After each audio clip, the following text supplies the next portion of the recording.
আমাদের শিশু মন্দিরের প্রধান আচার্য, এছাড়াও মাননীয় শ্রী সরস্বতী শিশু মন্দিরের প্রধান আচার্য মাননীয় শ্রী বিদল বিহারী দাস মহাশয়,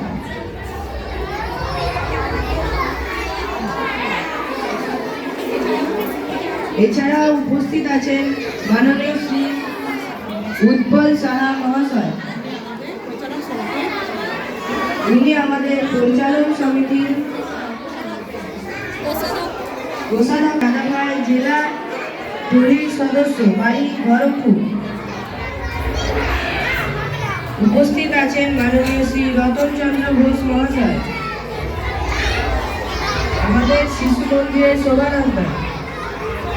উপস্থিত আছেন মাননীয় শ্রী নরেশচন্দ্র মল্লিক দাদাভাই।